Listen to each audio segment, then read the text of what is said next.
Bienvenidas, bienvenidos a Observatorio Cotidiano. El día de hoy vamos a hablar de uno de los flagelos, de uno de los dramas, de una de las tragedias más sentidas, más profundas y más desesperantes del México actual, la desaparición forzada de personas y la situación crítica en la que estamos, Carla. Tú tienes una responsabilidad importantísima, una responsabilidad en el gobierno, pero en realidad es una responsabilidad del Estado mexicano que precisamente lo que ha aceptado, que no se había aceptado antes, es que tenemos una crisis en materia de desaparición de personas. ¿Qué ha pasado, Carla? ¿Cuál es tu saldo, digamos, de gestión de que fuiste nombrada en 6 meses al día de hoy en esta materia? Bueno, yo creo que empezaría por esto último que tú dices, Pedro. No se puede empezar a resolver un problema, una crisis como la que tenemos, si no se reconoce por parte del Estado mexicano como Estado, ¿no? En concreto, bueno, ahora del gobierno actual.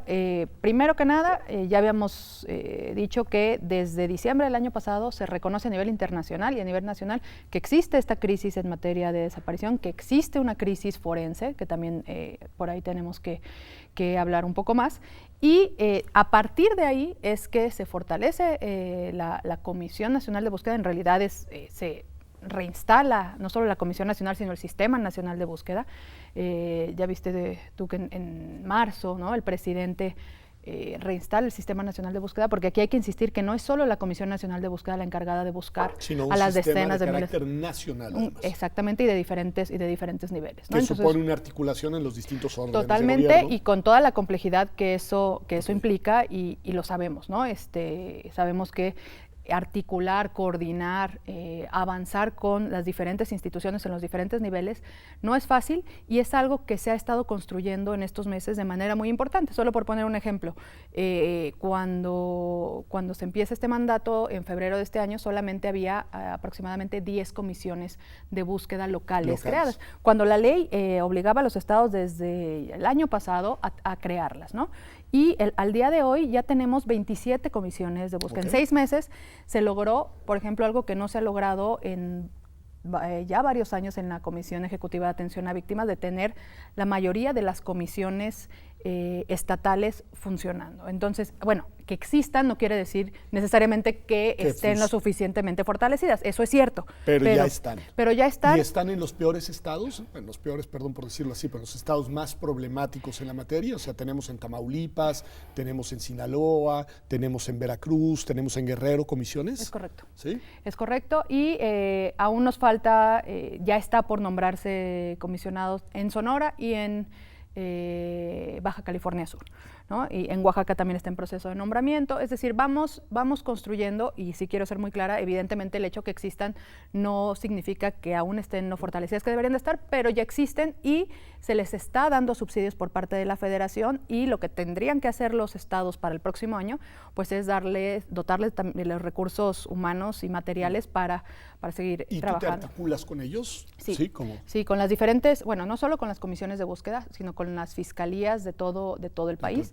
Incluida también la General de la República, y las fuerzas de seguridad. Pedro, hay que decir, y es muy importante que subrayemos, que la labor de búsqueda por las familias y por ahora que las autoridades nos estamos sumando, pues son labores en muchos lugares del país muy peligrosas, y que se tienen que hacer con personal de seguridad. O sea, se corre un riesgo real al estar buscando a los familiares desaparecidos. Sí, es correcto. En varios lugares del país, en los estados más complejos. Buscar a tu familiar es un peligro para ti. Sí, para todas las familias. Ellos lo saben, ¿no? Lo conocen, llevan años haciéndolo y lo saben.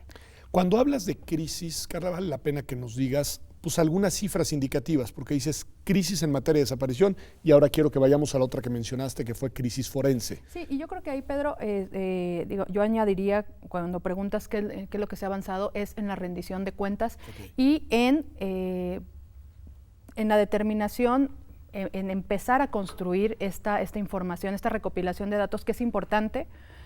Como tú bien sabes, metodológicamente, para crear una política pública, para empezar a solucionar un problema, tienes que tener un diagnóstico lo más apegado a la realidad posible. Saber y eso es algo que se ha empezado a construir en este periodo. Y ahí, a tu pregunta concreta, bueno, primero que nada, sabemos que existe, ya era público el registro de personas desaparecidas, en enero de este año se hizo público. Sin embargo, estas aproximadamente 40,000 personas que están registradas en este Registro Nacional de Personas Desaparecidas es un dato de abril del año pasado, es decir, lleva más de un año sin actualizarse. Carla, ¿por qué no lo has actualizado? ¿Cómo se actualiza esta? Conste que te hiciste tú solita la pregunta. Ya, porque te vi la cara, ya te conozco. Y la pregunta es, bueno, la respuesta es muy sencilla. La información como era recibida anteriormente no estaba sistematizada, Pedro. Entonces, cada fiscalía mandaba la información que consideraba pertinente mandar y de la forma que consideraba pertinente mandar, desde cajas con papel hasta documentos en Word o en Excel, ¿no? Entonces, lo que decidimos hacer, lo que tomé la decisión yo de hacer es un sistema robusto. Sistematizar la información. Y es un sistema, no una lista, ¿no? Digamos, es importante saber cuántas personas están desaparecidas, sí, pero es más importante tener, o no más importante, pero igualmente importante tener la información de quiénes son, y tener los elementos suficientes para poder buscarlas con mayor efectividad. Este sistema lo estamos haciendo tomando en cuenta todos los sistemas, digamos, en derecho comparado, especialmente el colombiano, que es uno muy robusto, en donde se va a poder registrar a las personas desaparecidas, no solo, ojo, porque aquí México va a ser muy distinto del resto del mundo.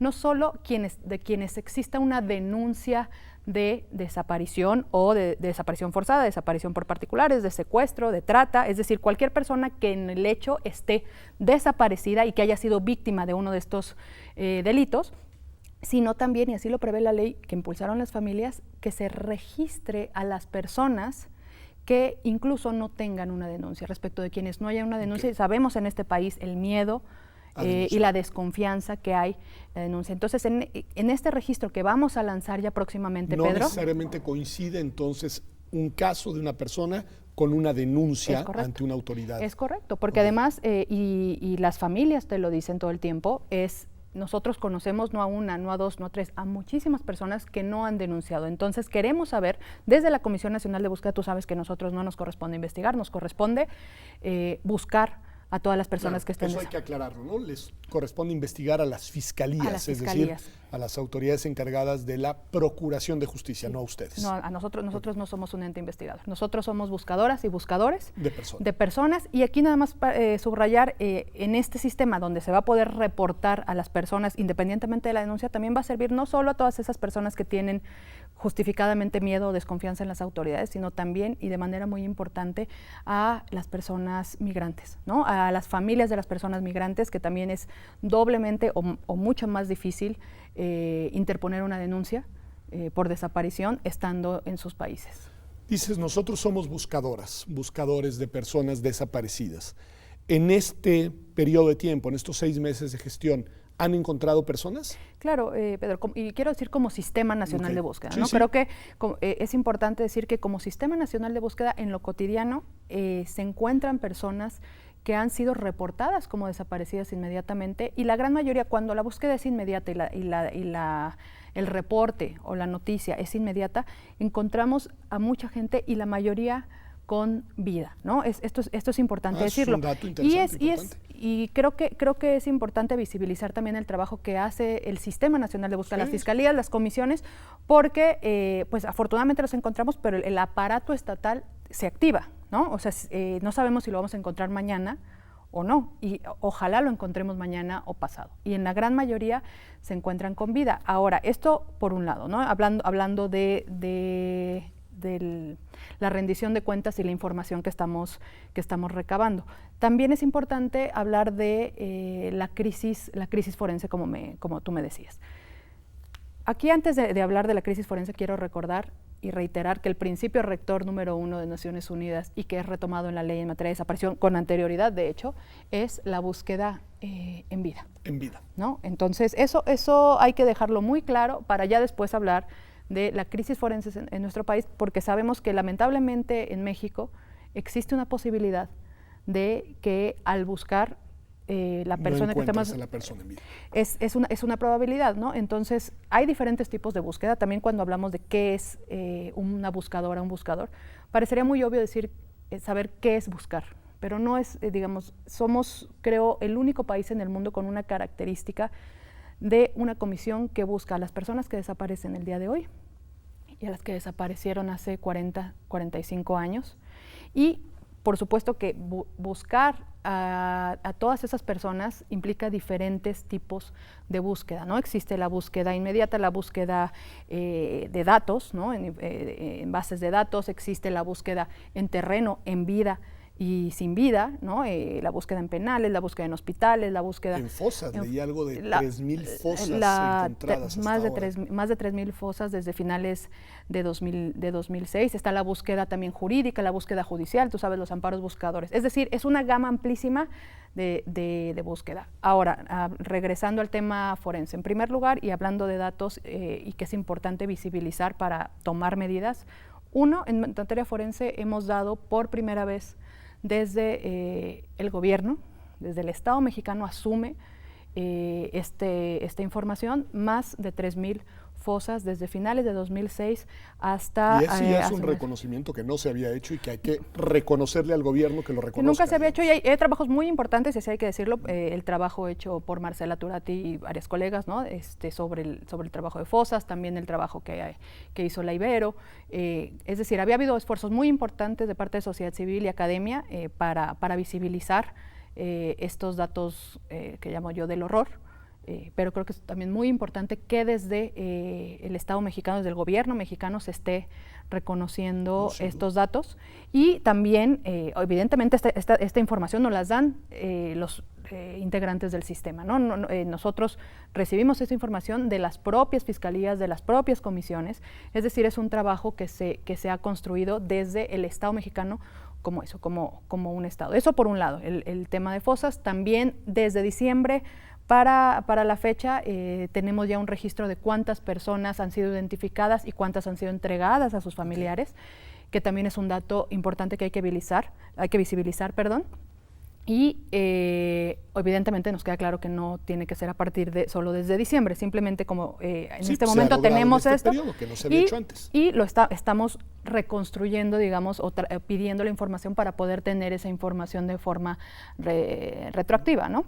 Eso por un lado. Por otro lado, también hicimos por primera vez, Pedro, un diagnóstico nacional en materia forense, junto con la Fiscalía General de la República, la Subsecretaría de Derechos Humanos de Segov y la Comisión Nacional de Búsqueda, diagnóstico que no ha sido hecho con esta magnitud y con estas dimensiones. ¿Qué te parece que nos cuentas de los resultados de ese diagnóstico y también de algo muy importante? Porque el reconocimiento, digamos, nacional e internacional de pedirle a la comisión, es la comisión, me parece, o el Comité de las Naciones Unidas, ¿no? Sí. Que sobre personas desaparecidas, que también pues participe e incluso que venga a México. Creo que es algo que vale la pena de lo que hablemos, pero va a tener que ser después de un corte. Perfecto. Quédese con nosotros, que estamos aquí en Observatorio Cotidiano, como usted ve, hablando de un tema que es un drama y que es una tragedia nacional, pero que al menos, y hay que reconocerlo, se está empezando a hacer lo que hay que hacer, que es buscar a las personas desaparecidas. Ya volvemos aquí a Observatorio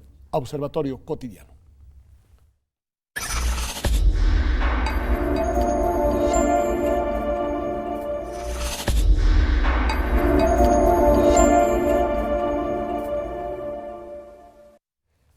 Ya estamos de vuelta aquí en Observatorio Cotidiano y estamos hablando de un tema terrible, pues la verdad, de un tema dramático, de un tema que afecta a miles y miles de personas en el país, que es el de la búsqueda de personas desaparecidas. Carla, nos decías que hicieron un diagnóstico que no se había hecho nunca antes y que además concitó el esfuerzo de varias instituciones.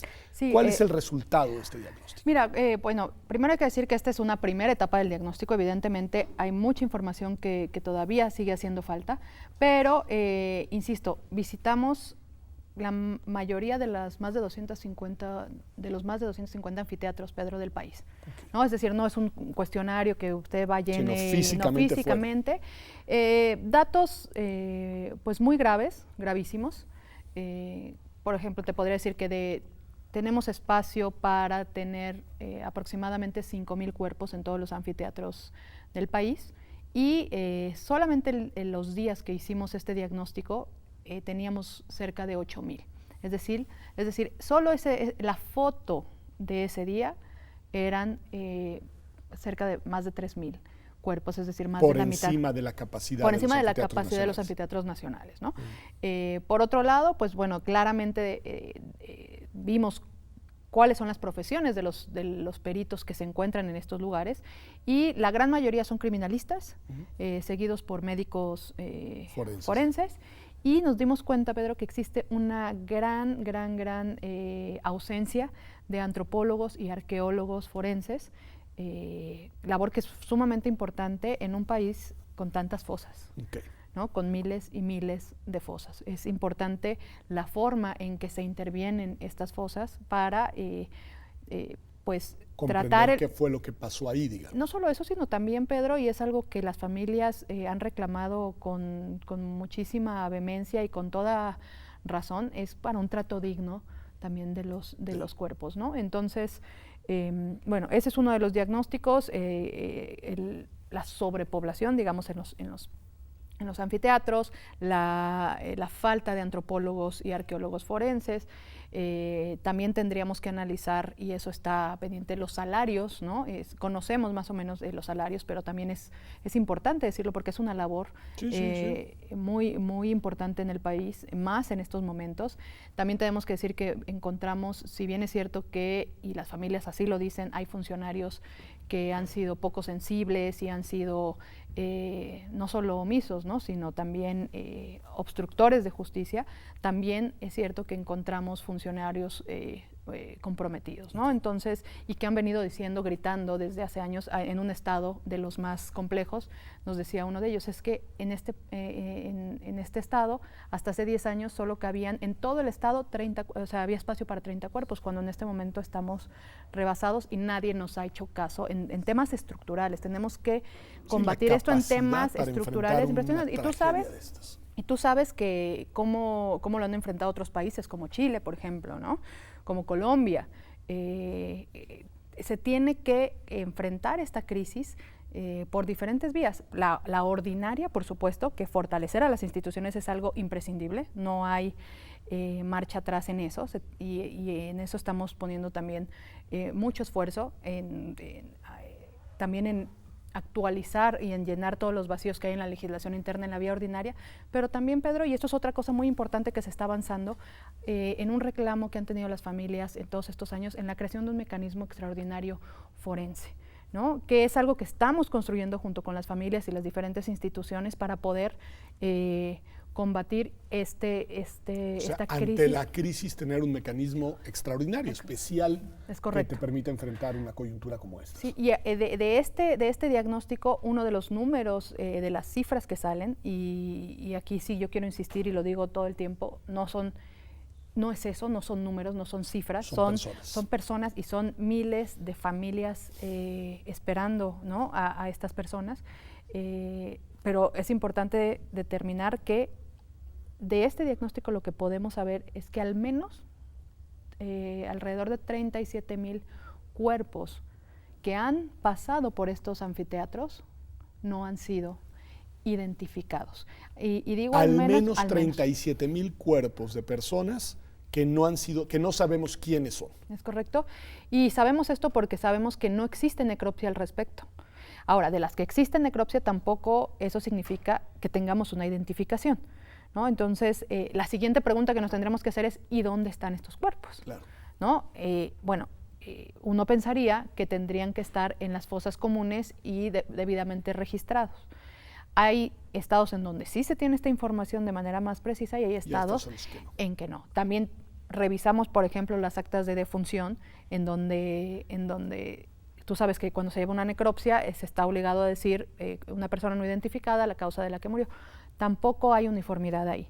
Entonces, en este momento, Pedro, cuando preguntas qué hemos hecho en estos 6 meses, estamos tratando de diagnosticar, y de construir y de sistematizar para poder tener elementos concretos de en dónde poder incidir. Por supuesto que las familias saben esto, saben esta crisis, pero para tomar una política pública, para poder implementar de manera correcta, pues es necesario tener el mejor diagnóstico. Por algo se tiene que empezar, y no es poco lo que están haciendo, Carla. Yo la verdad lo reconozco a título personal, pero además pues a título institucional, porque nuestra universidad y en particular el Instituto de Investigaciones Jurídicas ha estado también, digamos, de muchas maneras involucrado y nos consta la seriedad y la responsabilidad con la que están trabajando. Y yo creo que eso también hay que decir, Pedro, nos hemos acercado a la academia, ¿no? Con la UNAM trabajamos, por supuesto, cerca del observatorio, también trabajamos con la facultad, la Escuela de Ciencias Forenses aquí de la Facultad de Medicina, nos hemos acercado también a diferentes instituciones,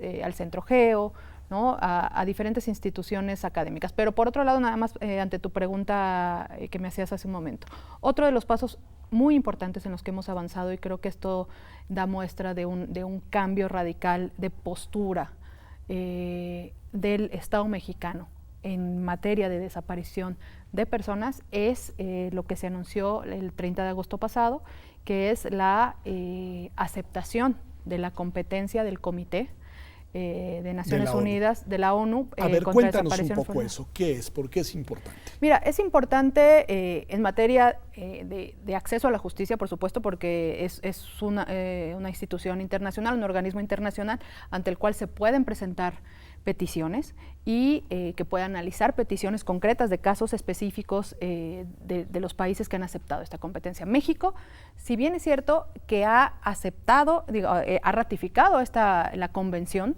de Naciones Unidas sobre desaparición forzada de personas, no había ratificado, no lo ha hecho aún, pero ya está en vías de ratificación de la competencia del comité, no había aceptado que el comité recibiera casos y analizara específicamente los mismos para determinar si el Estado mexicano es internacionalmente responsable por la desaparición forzada de las personas cuyos casos se presentan ahí. ¿Y ahora sí? Y ahora el anuncio que se hace, la instrucción presidencial que se nos da a todas las instituciones es que se acepte la competencia contenciosa, entonces que se inicien los procesos para la aceptación. ¿Eso les toca a ustedes ahí en Gobernación? No, nosotros por supuesto que colaboraremos en la medida de nuestras obligaciones y nuestras responsabilidades, pero es algo que cae más en la cancha de la Secretaría de Relaciones Exteriores, como cualquier...